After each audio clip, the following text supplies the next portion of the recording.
महाभारत युद्ध का 13वां दिवस। कौरवों और पांडवों दोनों के लिए बड़ा त्रासद दिन था। 13वां दिन एक ऐसा दिन था जब अनीति अपने चरम पे थी। शकुनी ने गुरु द्रोणाचार्य के हाथों धर्मराज को बंदी बनाने की योजना बनाई, पर अर्जुन कह रहे थे जब ये योजना सफल नहीं हुई तो कुछ इस प्रकार की नीति बनाई गई जिससे अर्जुन को समरभूमि से दूर किया गया।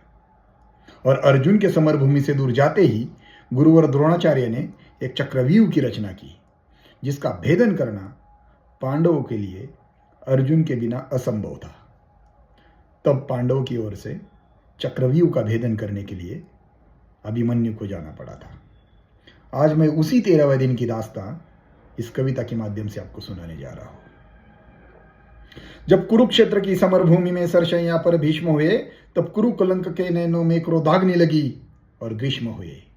गुरुदेव बनेगे सेनापति ये चाल चली थी शकुनी ने, जिसमें फंसकर सब जूझ रहे वो जाल बुनी थी शकुनी ने। इस बार चली थी चाला जब जिसमें ना कोई संधि हो, गुरुवर द्वारा वो ज्येष्ठ पांडुसुत समरभूमि में बंदी हो। फिर पांडव सेना में गुरुवर ने ऐसा तांडव नृत्य किया, सब समर मुंड से पाट दिया, कुछ ऐसा चित्र विचित्र किया। निज सेना की ये दशा देख अर्जुन को क्रोध अपार हुआ, बज उठा कृष्ण का पांचजन्य, फिर गांडीव का टंकार हुआ। कौरव सेना के होश उड़े जब गुरुवर का रथ चूर हुआ, जो सोचा था वो विफल हुआ, सब सपना चकनाचूर हुआ।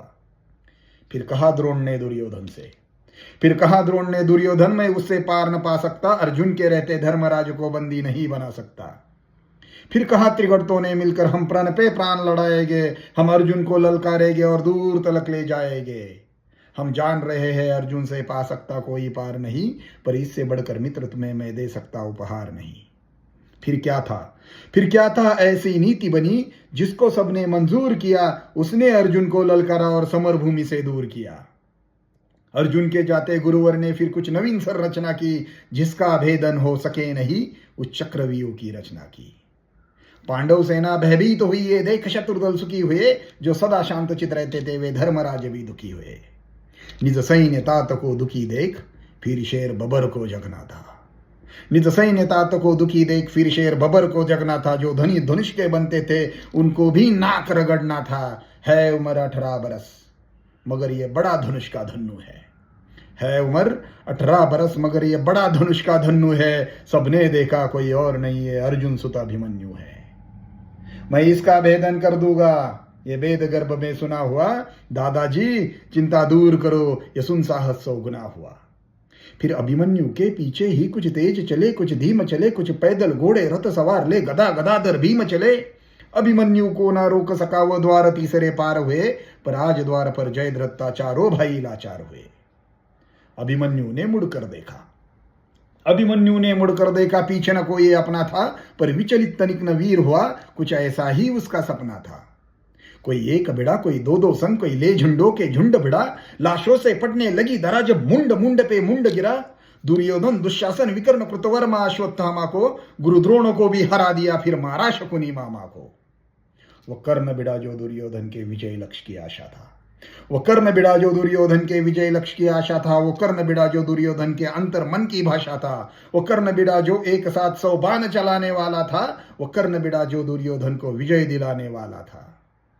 पर सबने देखा वो अंगराज रथ सहित धरा पर पड़ा मिला, कुछ चेत हुआ तो भाग गया, वो दूर सभी को खड़ा मिला। फिर दुर्योधन हो गया कुपित, ले सबका नाम पुकारा है, सभी से साथ मिलकर मारो, ऐसा आदेश हमारा है। फिर एक साथ भिड़ गए सातों ने ऐसा काम किया, रथ तोड़ सारथी को मारा, घोड़ों का काम तमाम किया। तलवार तीर जब टूट गए तो रथ के चक्के उठा लिए, उस टूटे रथ के चक्कों ने कितनों के छक्के छुड़ा दिए। ये देख अदम दुशासन ने सर पर गदा प्रहार किया, गिर गया धरा पर वीर, तभी पीछे से उसने वार किया। सब नियम युद्ध के भूल गए और ऐसा अत्याचार किया, फिर बारी बारी से सबने उसके सीने पे वार किया।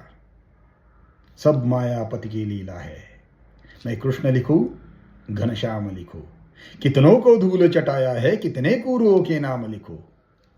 शब्दों में सहज सुशीलापन, अब कविता को विश्राम लिखूं, मैं उस बालक अभिमन्यु को अब अंतिम बार प्रणाम लिखूं। धन्यवाद।